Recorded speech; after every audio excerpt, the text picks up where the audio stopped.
Hey guys, Humphrey here. So in today's video, I'm going to share with you 9 things that I cut from my budget that have saved me thousands of dollars per year and that I don't really miss at all. I've been tracking all my expenses since 2014, and by doing so, I've started to actually pay attention to what expenses matter to me and what things that I can actually cut. So it's my hope today that by sharing this information with you, that you can look at some of your own expenses and cut some unnecessary spending out of your life. A lot of people out there just spend mindlessly, but what we really want to get to is a point where we're really mindful of our spending on a subconscious level.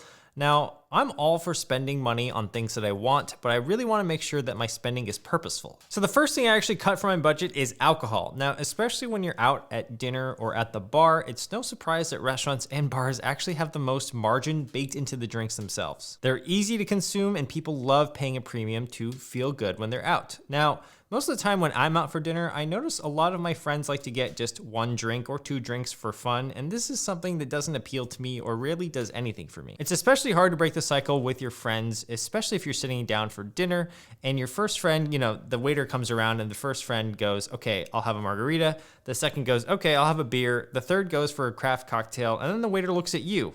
And that's the hardest point to say, I'm good with water, or maybe I'll just have a Diet Coke. You probably feel like you're letting your friends down, but that's a really stupid thought to have. You just want to really start living for yourself and not for others. In 2015 alone, I spent over $2,000 on bars alone, and that doesn't even include the drinks at dinner that I would have. Now, while that seems like a lot of money, if you just go out twice a week and spend on average $20 each time you do go out, well, there you go, that's $2,000. The other benefit of not drinking when you're out is that, well, you won't be hungover, you'll be a lot healthier, and your body is going to be in better shape as well. So cutting back on alcohol is something that I think most of us can do, but maybe we just don't want to. It takes a lot of discipline, but if you can do it, boy, it'll save you a lot of money. The second thing I cut from my budget were new books. So new books are very expensive. I get that people love having a hardcover book in their hand, but the premium that you're gonna pay for a new book is gonna be hefty. It's an average cost of $25 to $35 a book. The other thing is the replay value on a new book is not really there for me. It's rare that I actually read a book more than once. So you guys probably see all these books on the bookshelf right behind me, but only a few of them have I actually read more than once. That means the others, well, they just kind of sit there as decoration. I found that this is the case for most of my friends as well. Secretly, I really think that the book industry is in cahoots with the bookcase industry. It's kind of like you buy a bookcase and then you all of a sudden you want to fill it up because it looks better, and that's just really not for me. Now, for you voracious readers out there, if you can try to get the same books used, then you're going to save a lot of money, and oftentimes bestsellers are already been purchased by some of your friends as well. So ask your friends and see if they have any of those books lying around that you can borrow. Another easy option you can switch to when it comes to books is to use your library card to actually get free books and even ebooks. There are sites out there like overdrive.com, and they have an accompanying app called Libby that actually allows you to borrow ebooks and audiobooks for free from your local public library. If you do have an e-reader, this is one of the best ways to go. The next thing I cut from my budget are actually designer shirts. So I love a good designer t-shirt. Don't get me wrong, I'm subscribed to the Rag and Bone email newsletter for a reason, but honestly, I just can't justify these t-shirts anymore. Designer t-shirts are really so expensive. So especially at full price, you're looking at $75, $80, $85, $100, or even $125 a t-shirt. And guess what? They're all made of 100% cotton. So guys, as you can see, I'm wearing a t-shirt right now, and this t-shirt is made of 100% cotton. And guess what? This one cost me $10. But this one right over here, this one cost me $85. And which one do I actually wear more often? It's probably the one that I'm wearing right now.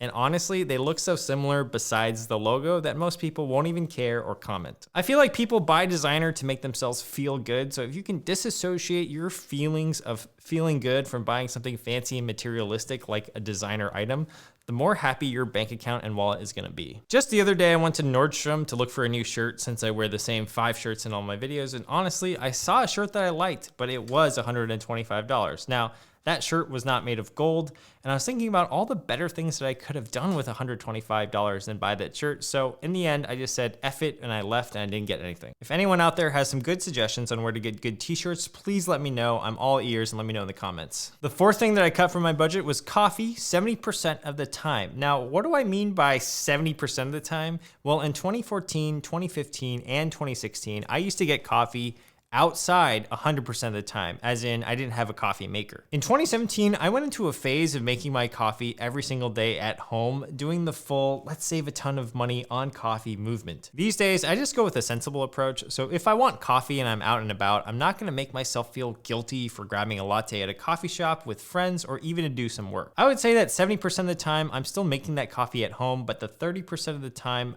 I'll have coffee out at a coffee shop. So while I didn't cut out having coffee out completely from my budget, cutting back on having coffee out has really saved me a lot of money in the long run. And these days, my 70-30 approach is much more sustainable. I save money and I still get to enjoy myself. Also, I think that having coffee out once in a while isn't gonna hurt your wallet that much versus bigger spending decisions where you can make bigger mistakes can. So for example, let's say you're shopping for furniture and you opt for a brand name sofa like the Lovesac brand of sofas. You're actually gonna pay a large premium for these sofas, and making that one purchase alone might cost you an extra $500. By making that one different type of financial decision, you're actually spend more money on that one decision than you would have if you just got coffee out one time per week for the rest of the year. So you see, sometimes it's about making the best decisions possible, and the larger the purchase, the more careful we should be about our decision making. The next item I cut from my budget completely are actually checked baggage fees when flying somewhere. Over the past few years, I've probably gone on at least 6 domestic trips a year, which is actually 2 flights per trip since you have to go there and come back, and I've probably saved thousands of dollars just traveling with only a carry-on. These days, airlines will charge you a fee for checking in your luggage. Usually it's like $35 or $50 or more for a bag, and sometimes you can get it covered by your airline depending on your ticket, but most of the time it's an extra upcharge. Now, I'm a pretty light traveler, and as I mentioned earlier, I only have like 5 shirts, so I'm able to fit all my trip clothes just in one carry-on. I've even traveled to Europe for 4 weeks once with just a carry-on. Now, if you think you can't make it more than a few days without checked luggage, I would examine what you're actually packing in there, because most of the time you can actually reduce a lot of what you pack. Not only will packing a carry-on save you a ton of money, it'll actually save you a lot of time and maybe some headaches down the road. Think about how much time you spent sitting at the luggage carousel, like desperately waiting for that bag to come out the other end, and there's always that one small chance it doesn't even show up, which is a huge inconvenience. So that's something I'm always gonna try to actively avoid, which is checking a bag. It might not be for everyone, but for me in particular, I'm okay with packing light. The 6th item I cut from my budget is actually paying for dating apps. So yes, I am single, and yes, I've used the dating apps in the past, and in the past, I have paid for their premium features. Oftentimes, the premium features allow you to see who has liked you or allows you to swipe more often and see more people in your area.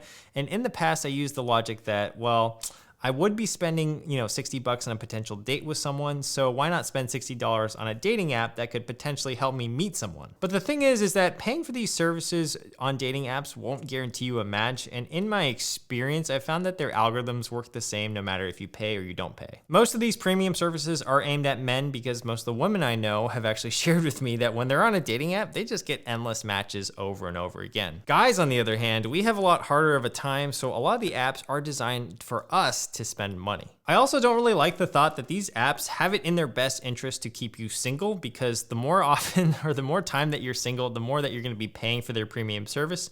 And because if the app gets deleted, well, guess what? They're not going to make any money on you. These days, I've just been sticking to trying to meet people in person or through friends. It seems like a much more sustainable way to date and makes connections seem more meaningful rather than just a game of swiping. The next item I cut from my budget are weekly lottery tickets. So back in 2014, I used to buy a lottery ticket a week. And I'm sure you guys know this, but the chances are of you winning are very not possible. Back in 2014, I used to buy a lottery ticket a week, but I'm sure you guys know this, when you run the numbers, you're really not likely to win. The odds of winning the Powerball jackpot these days are 1 in 292 million, so while it is only a $2 a week habit, it can really start to wear on you after a long time. I heard a good analogy of how to put your odds of winning into perspective, which is that if the President of the United States is doing his State of the Union address and he were to call out 2 random names from everyone living in the United States, he would have to say your name or your spouse's name for you to win that lottery.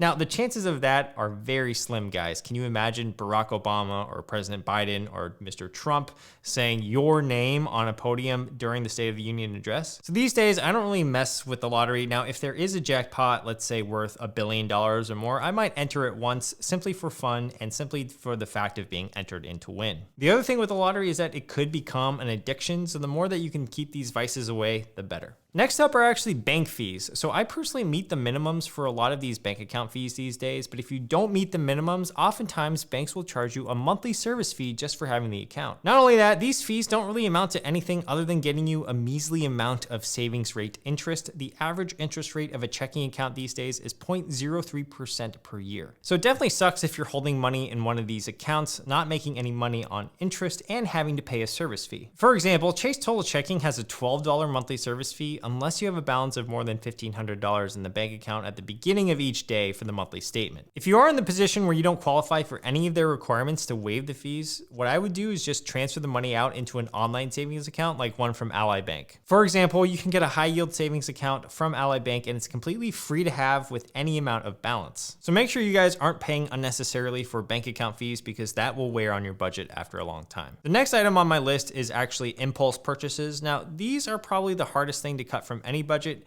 but if you find yourself making a lot of these last minute purchases or purchasing in the aisles before you pay for your food, for example, you may want to re-examine your spending habits. Now, personally for me, impulse purchases usually come or are tied with emotions. So if buying that item makes me feel a certain way, I might want to buy it right then and there. But if I can just wait for a day or even two or maybe a week and really think about my purchase, I can go at it with a more calculated approach. So when it comes to impulse purchases, I would just say don't shop when you're emotional and also shop with a plan in mind, because I find that doing these two things when you're shopping will actually keep you more balanced and save you money later on. All right, so let me know what items you've cut or will be cutting soon, and hopefully these tips will help you save thousands of dollars in your life. As always, make sure to like and subscribe to this video if you got any value out of it. If you'd like some free stocks, check out the description down below, and also make sure to check out the Hump Days newsletter. It's my free financial newsletter that goes out on Sundays. Lastly, thanks to all my Patreon supporters. I appreciate you guys being here, and I'll see you guys in the next one.